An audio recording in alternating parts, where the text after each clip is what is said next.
All right, so good morning, everyone. Good morning, Tobago. Good morning, by extension, Trinidad and Tobago. My name is Dr. Ned. I'm the chairman of the Progressive Democratic Patriots. I'm here with the political leader, Mr. Watson Solomon Duke. We're here to speak on the future of the PDP in the Tobago space. My task is to share a core message about what this party is going to be doing going forward. All right? PDP remains as a beacon of light and a beacon of hope, and in the last couple of months, it has been shown to be extremely needed in the Tobago space. And we have to understand the value of a party. The party's job is always to be around to galvanize the people, as well as to constantly act for community development through its programs. PDP remains committed to these goals. Persons in the Tobago space need to decide if jumping between new parties has any history of success.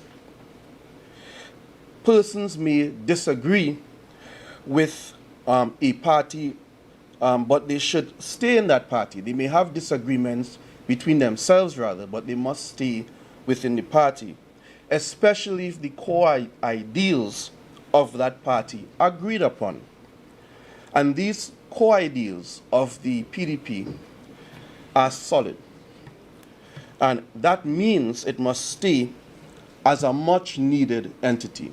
And from there, this is a base for understanding the importance of having a party, understanding its base, and then staying with it.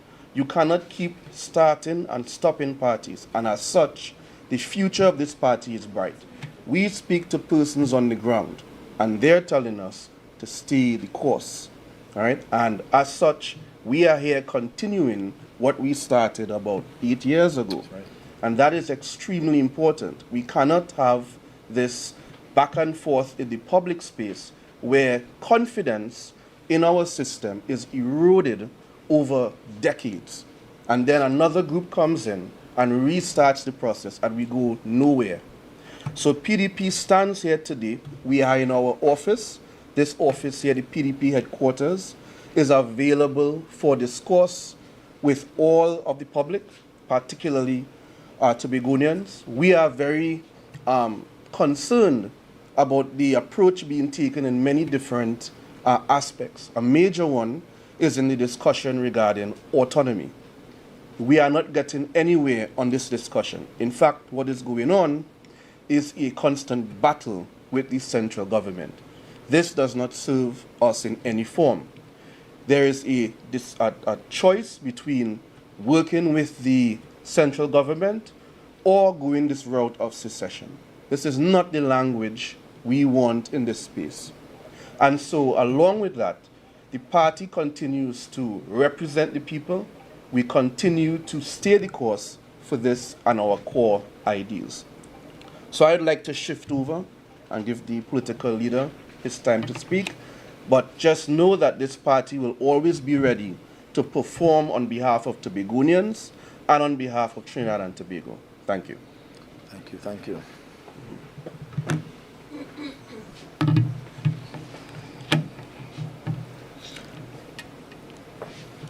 Thank you, Chairman, for such powerful and timely reminder.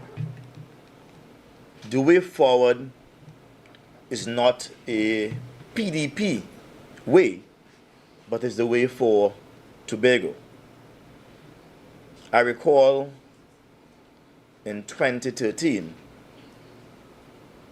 the Red Party would have wiped out every single party and silenced every political voice back then in the Tobago House of Assembly.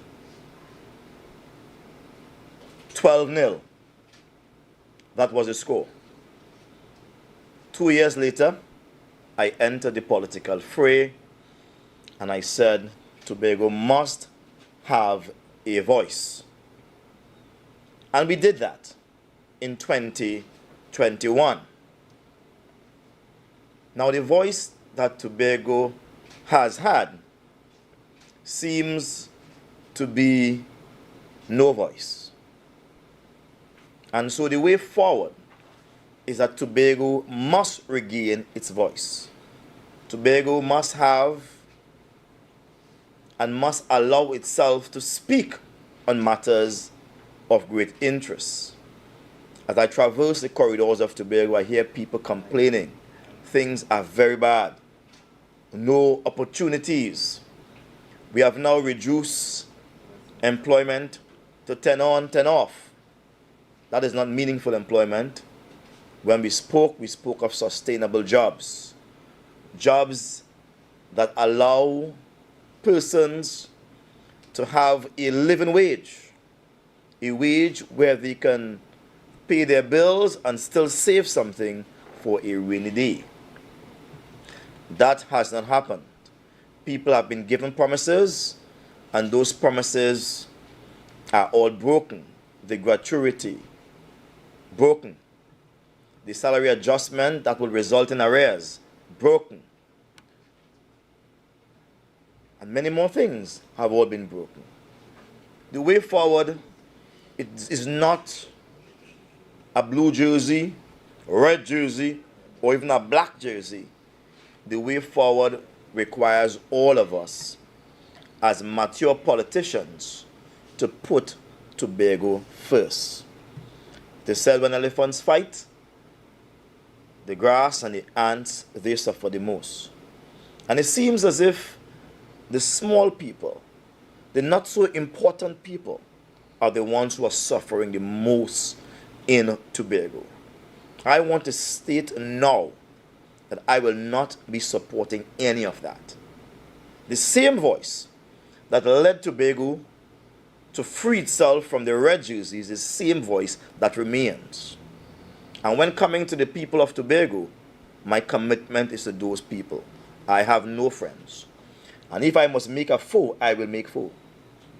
But Tobago's business must be placed on the agenda. So I have re-established my presence in Tobago in a very dominant way. In fact, it will be more dominant than it has ever been. The presence of the PDP will be more dominant than it has ever been. And I want to make it known to all and sundry that the issues of Tobago will no longer be placed under the table or swept under the carpet. It must be placed on the national agenda. We are talking about the issues of economic development. We don't want to hear small issues. Heritage Festival, Wine and Jam Carnival coming up. Those are distractions. A country must first sit down and plan its economic development. And if Trinidad and Tobago is one country, where does Trinidad, where does the Prime Minister, the leader of government business, sees Tobago in 5 years from now? What will be the economic basis on which Tobago thrives in the next 5 years? Is it that our carnival will become world class? That would be a hard sell. That would be a hard sell. Because carnival is still not a revenue generating business for a nation. Or else all over the world be throwing big carnival and reaping money. When they're counting money, they count money based on oil and gas, the manufacturing sector. And we have to understand that if we're not manufacturing anything in Tobago, if we are not processing our gas and oil in Tobago, if we are not allowed to plan our own economic development with tourism, etc., it's difficult to track the growth and development of our economy. And so we have heard there's no money in the country. Things are hard. But yes, there's money in the country. Because when you see people are cutting roads left, right, and center, roads that doesn't lend itself to the building up of agriculture or to the opening of new hotels for tourism, etc., or guest houses, or houses where persons can live, you worry, what is the purpose of these roads that we're building? Numerous potholes, mashing up people's cars throughout the country. Numerous potholes all over the country. What happened to show me a pothole and I will fix it? What happened to the app? Is the app not working? We have had over 80 landslides last year, October, heavy torrential showers. How many of those have been fixed? I've passed several of them, and there are still accidents waiting to happen. I look at the bus shed, simple fixes, at Crown Point, opposite the airport, right next to that bus shed, within 1 foot of that bus shed, is a large garbage bin, steel garbage bin. How could we talk in tourism and right outside the airport we have a bus shed with a steel garbage bin? Is that fixing Tobago? No, it's not fixing Tobago. When you go at the next bus shed, facing Churches Chicken at Crown Point, Toby Local Road there's a next dustbin right there. Is it the most appropriate place to place a dustbin is next to a bus shed? If we were to go to Dunvegan Road up in Mary's Hill, the bus shed is being held up by one piece of steel, and the piece of slab to access the bus shed, they're all broken and displaced, a trip hazard and a danger to one traversing the area. Is that bus shed one that allows persons to sit in the comfort of the cool and await the bus? This is Tobago. We're talking simple fixes. And so Tobago is not where it should be. Someone is turning a blind eye to the development of Tobago. And if you have to develop an economy, then some things have to be better. Our air bridge has to better serve us. We have heard one man speaking about acquiring private planes to do the domestic trip. That is not a real idea, because where would the subsidy come from? You're putting pressure upon a pressured people, not working small jobs. How could you now ask them to pay more an unsubsidized flight from Trinidad to Tobago, Tobago from Trinidad? $400 is already difficult. And difficult as it is, we are not hearing the THS saying for those persons who must seek medical attention in Trinidad every week, we will subsidize the flight for you. We are going to give you $100 on every ticket. That's the THA that we spoke of. That's the THA we dream of. It's only 60,000 of us on this island, and therefore we should make every effort to ensure persons live their best life and be of their best service to Tobago. Then we look at the boat port. Since the Cabo Star has gone out of service, it's real pressure. These fast ferries, the Buku Reef and the APT James, they're loaded with produce every single day.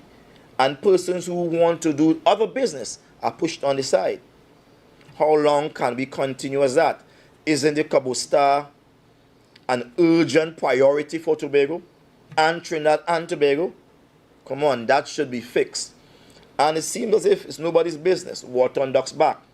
As long as their cell phone is working and they could take another selfie, they're good. They're good with that. Post it up. Watchmen are looking good. That seems to be the order of the day. While Ma and Pa still suffer. We need to have a Tobago where the people are placed first. Where it's people before politics. Where there is no discrimination. Why is it our contractors are not paid?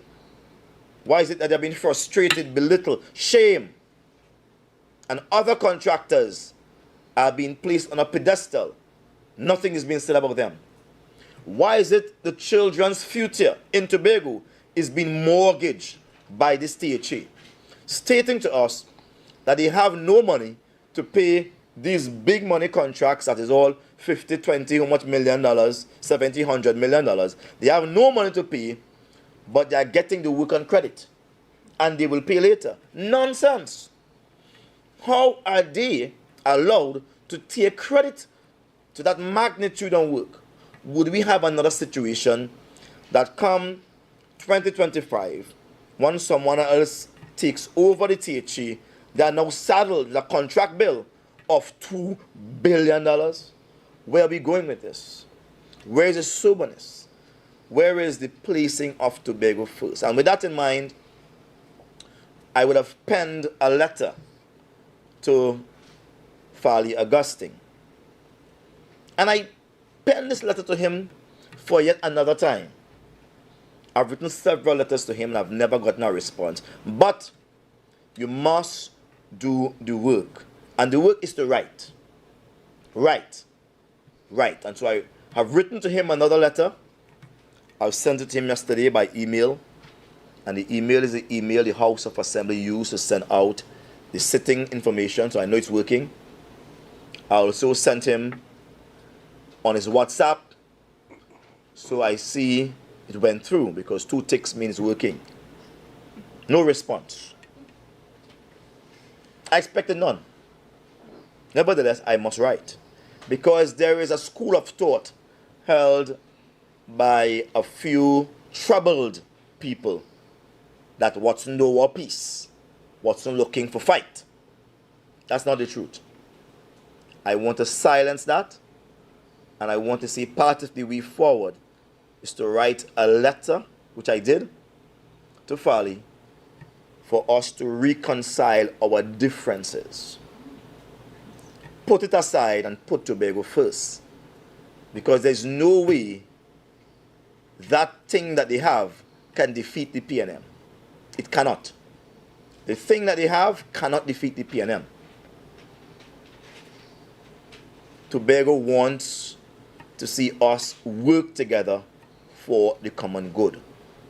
But he's been misled by a few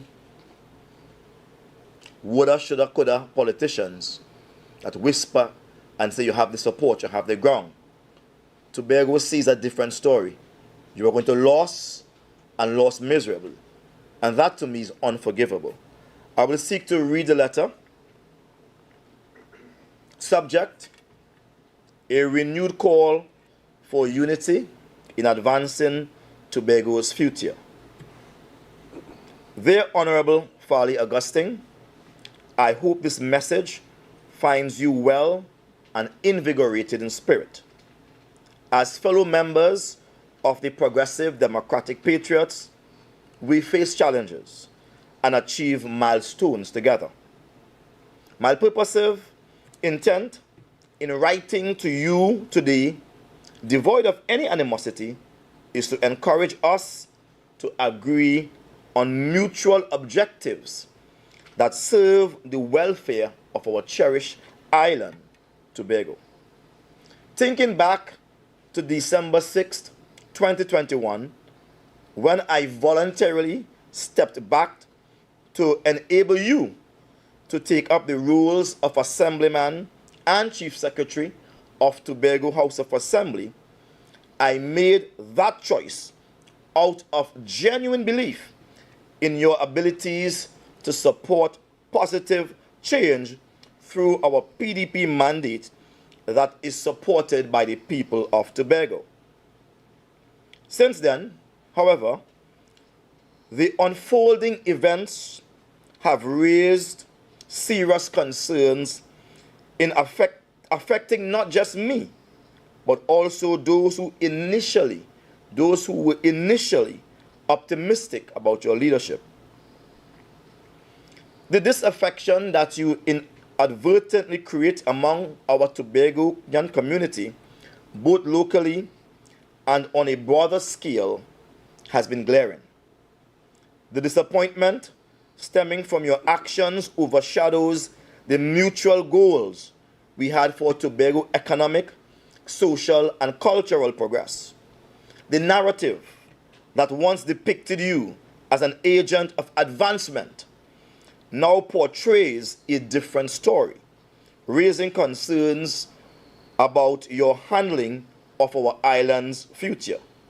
leaders are called on to acknowledge their faults and make the necessary corrections that will benefit us all. This message is providing you with such an opportunity. Your association with the lingering elements of past political parties, although possibly adding to your support base, does not adequately represent the collective sentiment of Tobagonians who strongly support the ideals of PDP and who will have the opportunity to make their choices clear in the next elections. Moreover, your public conflicts with authorities such as the Commission of Police, Licensing Commission, Environmental Authority, as well as the Prime Minister and his cabinet are not only counterproductive but also harmful to our national cohesion.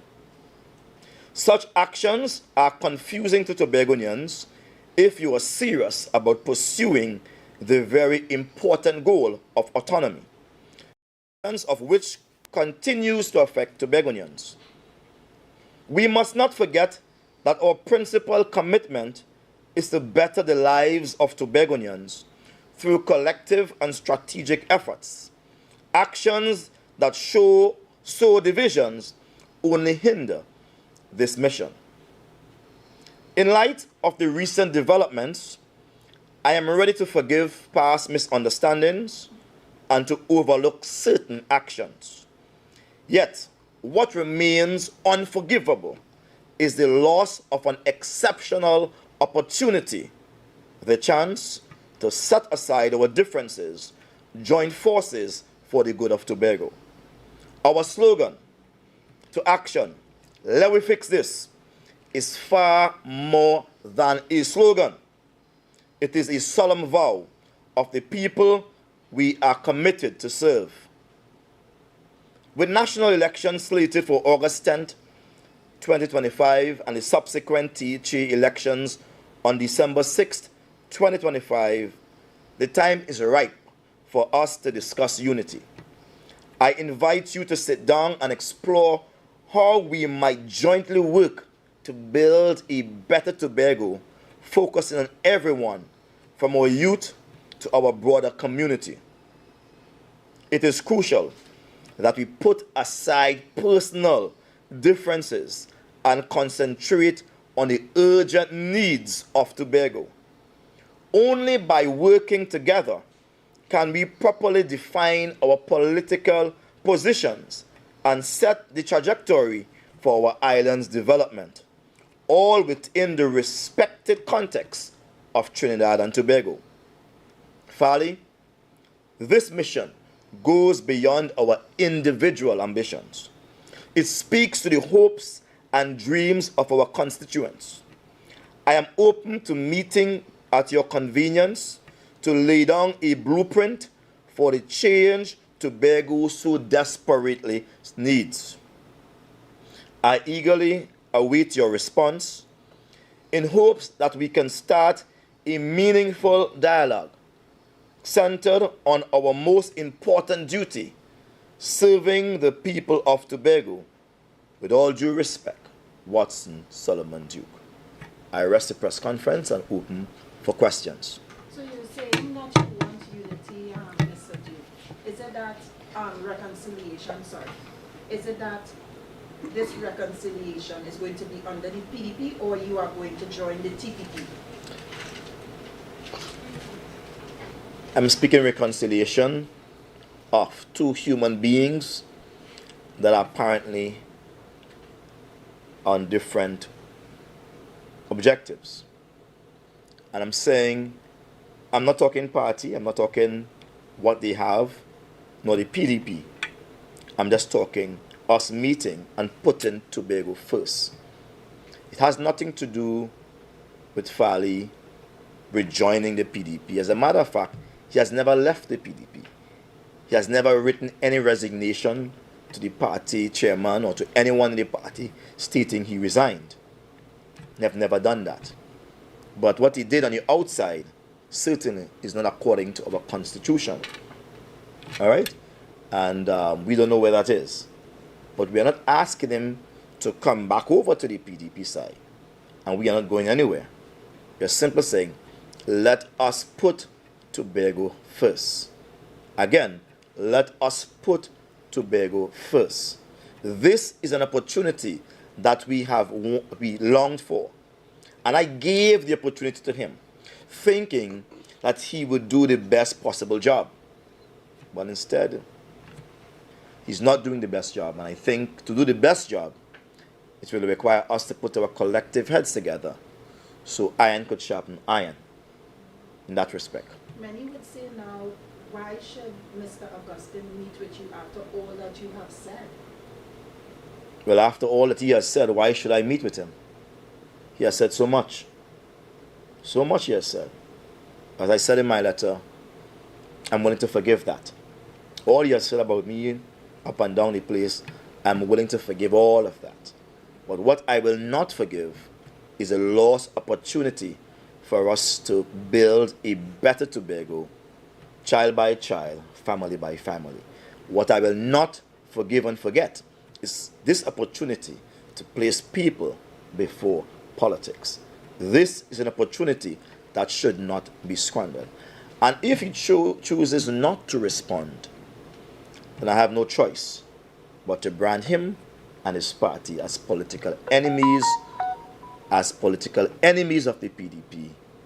And going forward, there will be no more letters coming from me. So this is not one where I'm begging. This is a very mature letter. He has done so much to me that I should hate him for life. But I've forgiven him. And I've said to him in his letter, let bygones be bygones. Let's look at Tobago. Some people might say, why now? After everything, why now?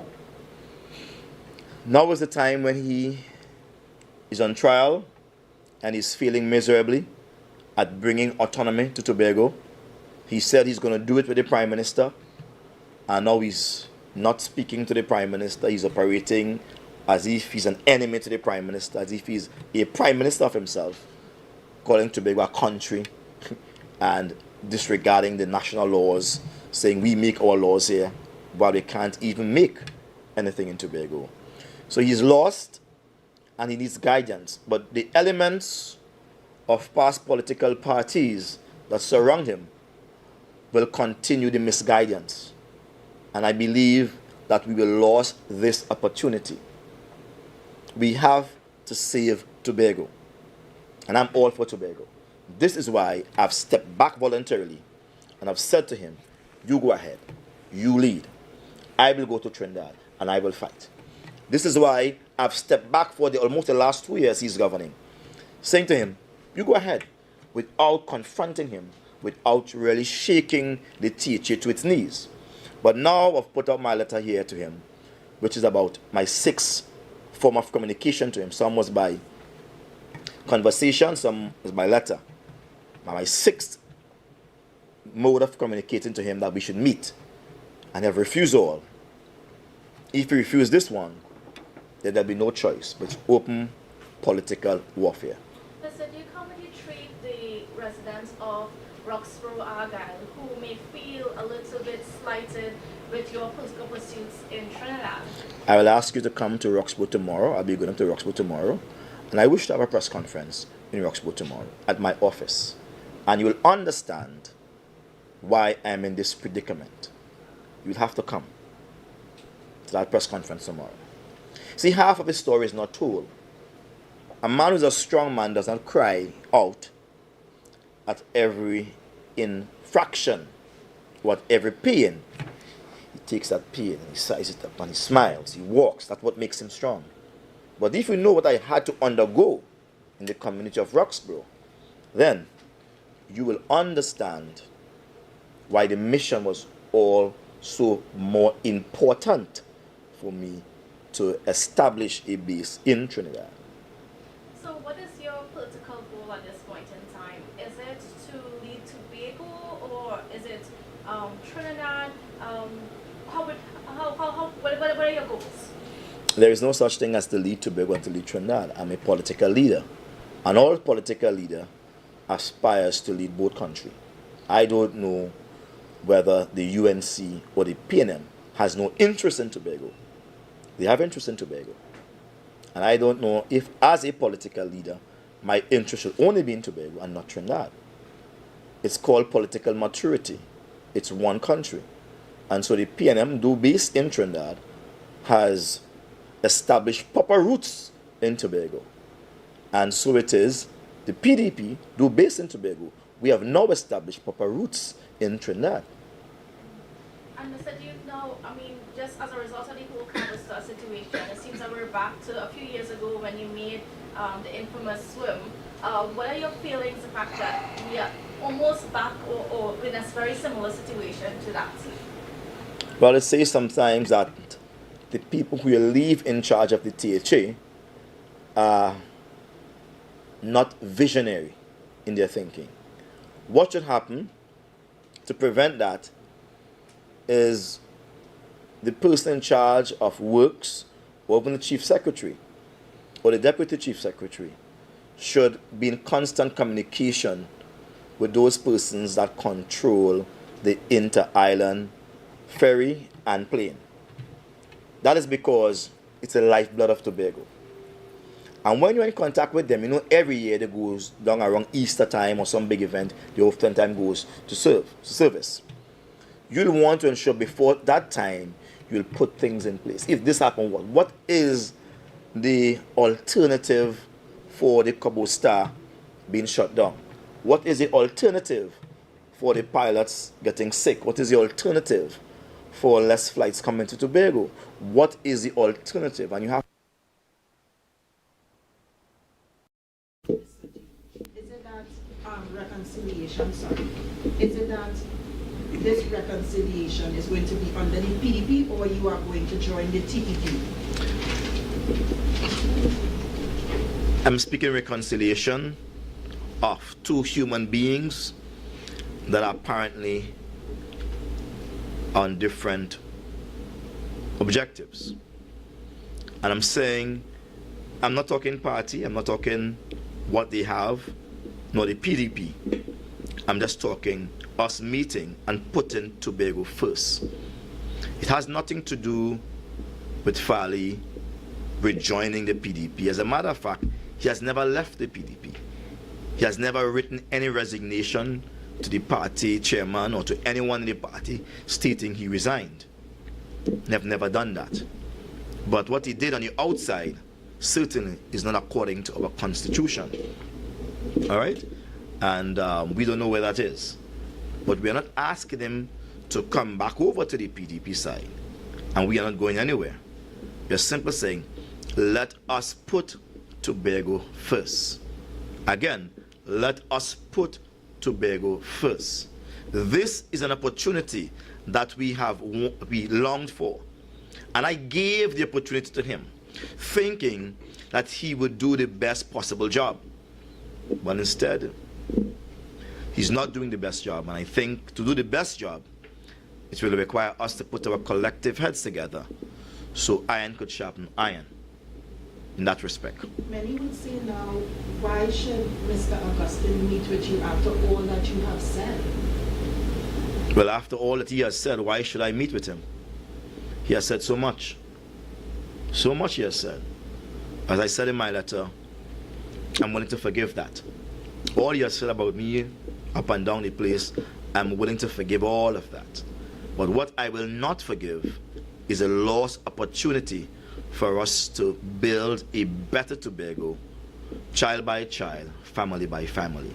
What I will not forgive and forget is this opportunity to place people before politics. This is an opportunity that should not be squandered. And if he chooses not to respond, then I have no choice but to brand him and his party as political enemies of the PDP. And going forward, there will be no more letters coming from me. So this is not one where I'm begging. This is a very mature letter. He has done so much to me that I should hate him for life. but I've forgiven him. And I've said to him in his letter, let bygones be bygones. Let's look at Tobago.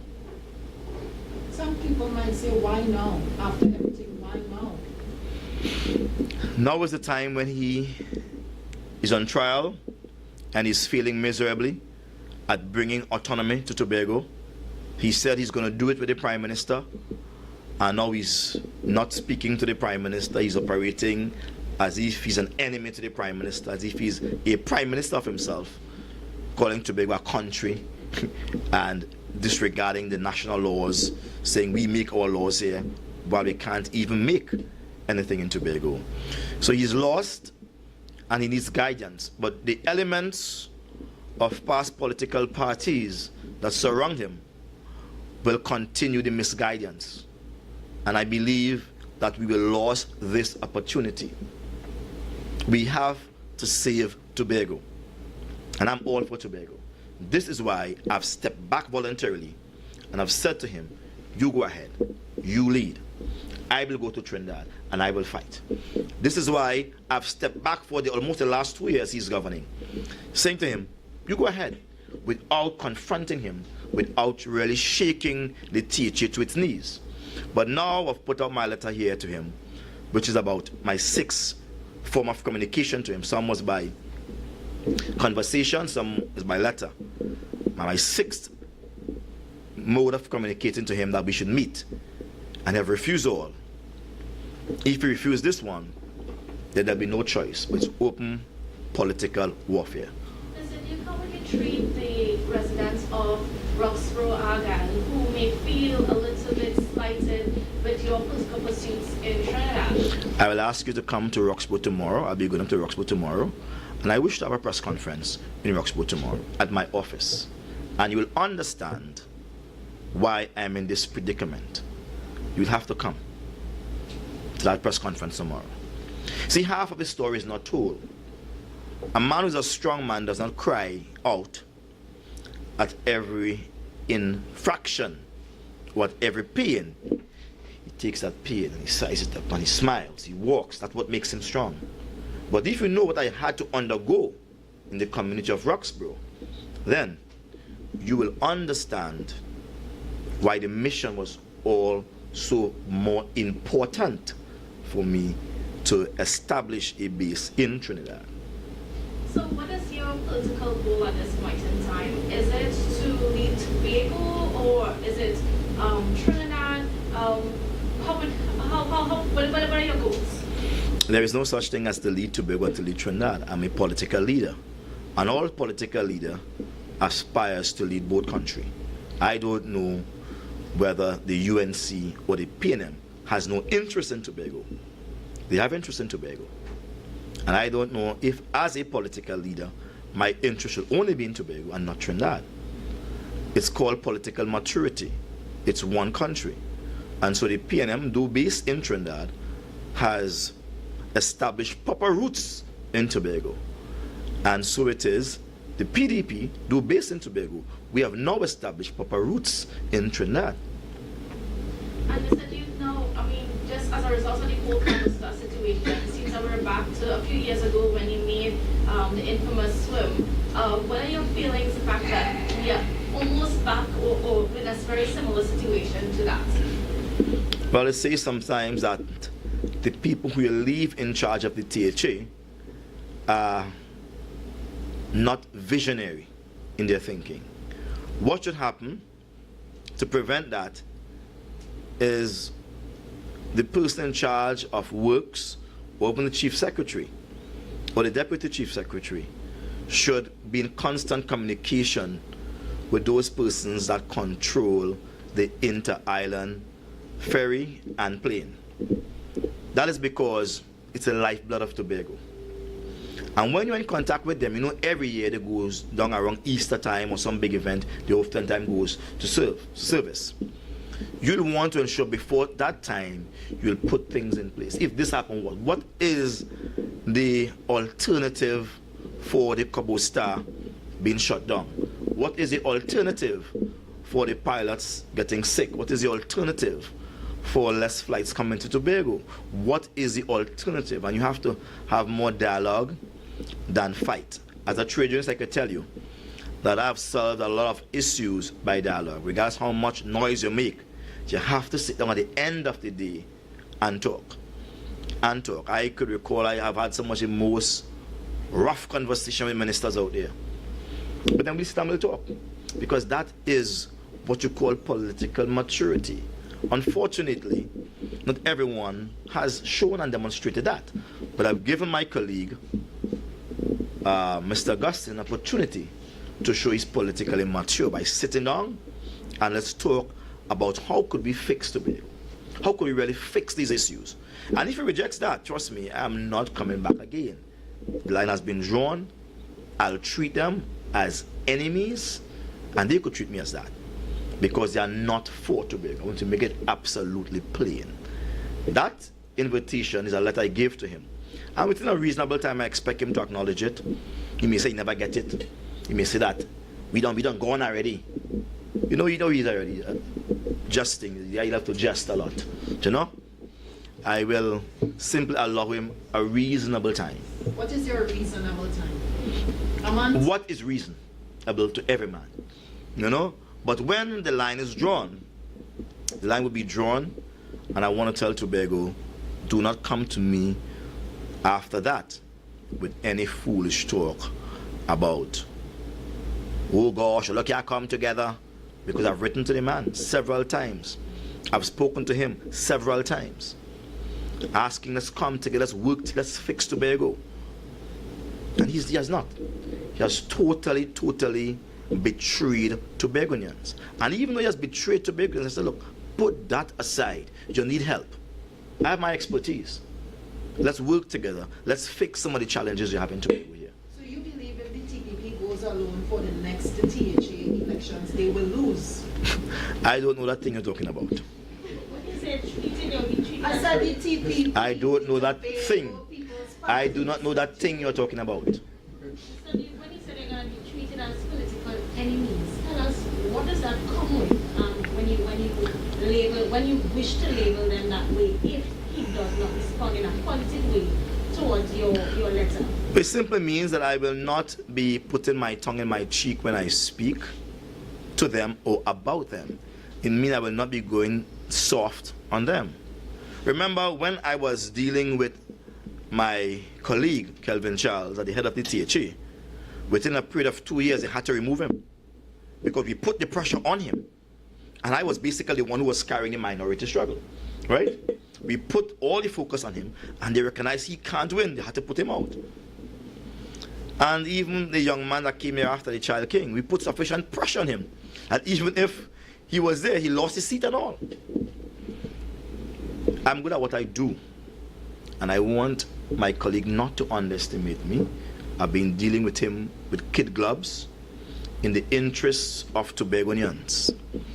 But if I'm to raise up my voice as a trumpet and to speak like Jeremiah, one of the prophets of old, and I've been to cry aloud, that will be the end of them. Mr. Duke, I know you mentioned that you want to meet with the Chief Secretary. However, behind him are former PDP members who have decided, you know what, we're going to part ways with the PDP. Are you planning to also try to meet or discuss with them? Because they too, of course, you will have the public grievances. Do you plan to also discuss with them? No, I speak to the leader, and the leader will speak for them. They would be aware by this season, or even now, that I'm making overtures to speak to the person who is leading the business of Tobago. So if Mr. Augustine agrees, if you are willing to shake hands with the remainder of the assembly and say let bygones be bygones? Well, as I said, everything that has been done bad is forgiven. I forgive everything. But what I cannot forgive is this opportunity we have that we are squandering. Everybody want to put on a nice dress and take a picture, perhaps. You know what I mean? They want to come with 6-7 bodyguards, show the importance. I mean, for what? Since when we have become so infantile? Since when we have become so backward in our thinking? The things we have fought for is now taking a back seat. You know, and they are frightening people in supporting them. They do not know my support, and they're underestimating the level of my support. It's run very deep. Having said that, how do you gauge the support of the PDP currently? It's very good. The PDP is alive. Remember bamboo? Regardless how low you cut it, it springs again. At the scent of water, at the scent of water, it springs again. And it grows so powerful, you will swear it was never cut. So remember, I've never lost a PNC election, you know. Regardless of the things I've said and the campaign and they kick bubuli on the ground and they say all kind of thing, I survived. The first time I ran election in the PSA, I won. I had 12 members. By the end of that 4 years, it was just me and one guy remaining. All of them had gone. I went back again, and I beat all of them again. I'm a warrior by blood. I'm a warrior by blood.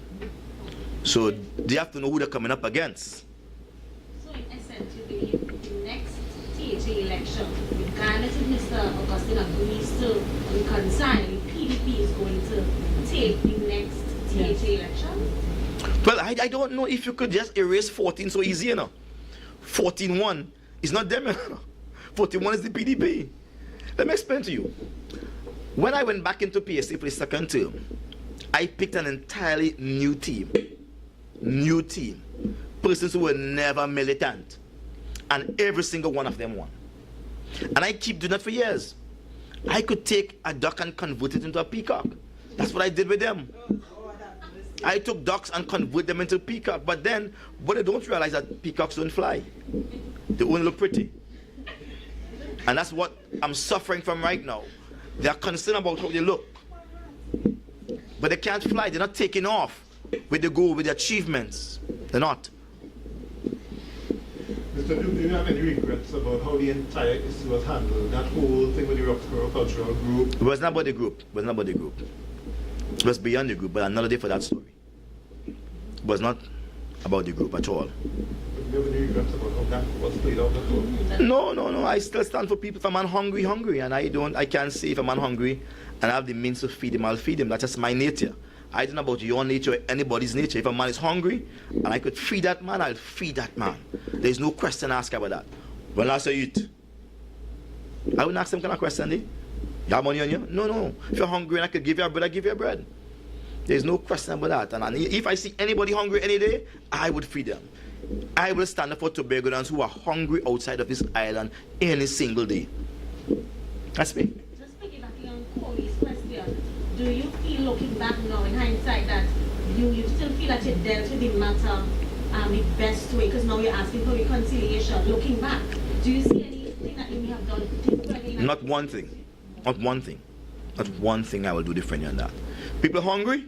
Feed them. Cut the showboat and all this nonsense. You see, the idea he's using to see is that he can take government money and feed these people. It's a process. But when I called him, he was in an executive meeting. And I said, Farley, Chief Secretary, look, we have some people out here, they're in dire straits. Do something, organize to get meals today and tomorrow. I have nothing to eat right now. I just give them some money from my pocket, transfer to now. He began to protest with that process, and he just can't do it. So I said, partners, handle that. Take care of that. He never handled it. Understand? And then I had to say, well, boy, I had to put it out there because we promised to fix this. And I recognize that was the result of a long line of things he was doing, which I'm going to speak of at an appropriate time. Not now. But that's where he's made up. But when coming to build two little canal drains, canal crossings, from Smithfield to Dutch Fort, two canal crossings, two canal crossings, $20 million overnight, without any executive approval, people start working. Remember that? Overnight, $20 million. Overnight. Where is the process? Overnight, you commit to spend $20 million for two canal crossings from Smithfield to Dutch Fort. But to feed 27 Tobagonians, regardless of like them or not, regardless they may be curious personalities involved or not, the fact that someone is hungry, you ought to deal with that promptly and deal with the other issues that comes from that thereafter. For those who may have fears that when a disagreement arises, just as in the case of this situation, and it blew up to what it came to at the end, for persons who still might be fearing that it can meet again, and another disagreement pops up, it's going to be blown out of proportion, for want of a better term. For some people may have that view. What would you say to persons who may still feel like there may be some sort of shakiness if a disagreement pops up again? If you're But let me tell you this. It blew up from the moment when you refuse to feed those people. Alright? Men must be men of principle. Food is a basic requirement for all human beings. When someone is not at home and they're outside and they're hungry and they have no money, then you, who would have assisted in sending them out, must try a level best. So go by your neighbor. I will send somebody to bring something for you, but do not insult them. Do not turn your back on them. And that's what he did. Turn his back on them. And only after I did what I had to do, then they made some arrangements, which could have been done already. And I would have walked away from the executive simply because I recognize where he was going. All of these people here support me. And I recognize if they support you, let me see what they are going to do. Let me see what's happening. That's what I'm saying to you. And you recognize all the support he has, they cannot replace the support that I bring. What I brought to the executive was a total different thing. From that moment on, he began to crumble. With all of them inside there. All of them, they are crumbling. They cannot do anything successful. Nothing successful. Nothing successful. They have money. They are spending. But Tobago is hurting. Tobago is not moving forward. Tobago is not, doesn't have an economy of its own. And so the question is, how long will they continue as that? People can't wait to vote them out, you know. Remember the king who was naked? And everybody said, King, you look good. King, you look good. But the king was really naked, and nobody wants to tell the king you are naked, you don't look good. People are saying, hail, hail, hail, Folly, hail, Folly. Good man. But behind, they want to get rid of you so bad. I'm saying if the PNM, the mighty PNM, for 21 years they ruled, for 21 years, almost every person employed in the Tobago Sub-Assembly was employed by them. They had extended the boundaries of their governance in Tobago so far and so wide, it is difficult not to find a PNM supporter anywhere you go. And yet, dear laws, because Tobagonians have this thinking that they want what they want now. They don't want to keep waiting for it. They don't want no games. And if they voted the PNM out, who had entrenched themselves, I don't think that the thing that they have would stand a chance. Because it's a bunch of elements, political elements from the past around them. That's all I will say, political elements. I want to thank you all for your time. We are here now. I'll give you a small tour, mini tour of the office. And this office is here to stay. This office is here until the next elections and beyond. Thank you all for your time.